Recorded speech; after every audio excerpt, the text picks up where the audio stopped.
back with some more information to help you with your spiritual journey. Strongholds. We all have them on some level. Some we know, some we don't. They can be worse than a physical prison because they are a psychological prison. They are a prison of the mind. They are a psychological stronghold. And the worst thing about these things is their fluidic nature. Now, unlike a prison, which has physical barriers and bars to break through, this prison is more fluidic. It can adapt and it can change. Once you think you're out of it, it can actually lead you further into the prison because we're dealing with the prison that's in your mind. Okay, now let me give you an example of the psychological stronghold and the conditioning that follows it. Let's say you're dealing with a narcissistic individual, okay? And every time you want to do a particular act, let's say, I don't know, play a particular song that you really like listening to, makes you feel happy, or you like to eat a certain food, it reminds you of some good times with your, relatives, grandmother, whatever. Now, this narcissistic individual does not want you to be happy because they're following their narcissistic personality and you're the target of it.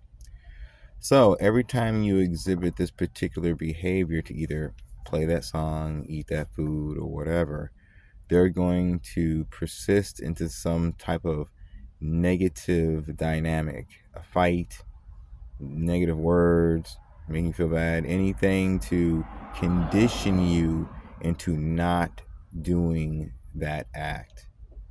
Now, every time you do that act, they do the negative thing. Now you're dealing with Pavlovian conditioning. They're coupling your thing that you like with something bad, which is the argument or the negative situation. So to appease them, you begin, not to do that particular act just so you don't, get the negative reaction. After a while, you're going to couple their negative reaction to your positive thing that you're trying to do. And now you don't want to do it anymore, or you feel like you can't do it anymore, or you're having a problem doing it anymore, or you'll come up with excuses for not doing it anymore, just so that you can avoid the negative reaction. Now, this is the trick. When you avoid the negative reaction with that individual, it's producing a positive reaction in your head because you're avoiding the negative outcome.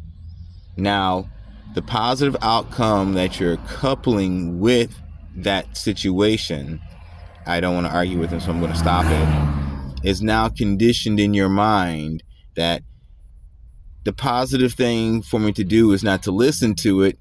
The positive thing for me to do is to avoid it and not do it at all. You see what I'm saying? How the conditioning happens? It changes the dynamic of your mind. Remember this. In a psychological stronghold, the worst thing is that you can deal with the same variables, but the relationship within these variables, between you and those variables, has now changed. And that's the invisible part. You don't know whether the change is happening because you're still seeing the same variables in life. But once you start to perform that act or to do that thing that used to get that negative reaction from that individual, and you start having a difficulty with doing it, and you don't know, why I want to play, what's my song, I like it, or my food, I like it, I used to eat it all the time, why am I having such difficulty? Because now you're in a psychological stronghold. I hope this information helps you. There will be more later. Please have a blessed and wonderful day. And remember, no matter how deep a psychological stronghold is, no deep a labyrinth, you can always find your way out. Okay? Trust me, the Holy Spirit will help you. Have a nice day.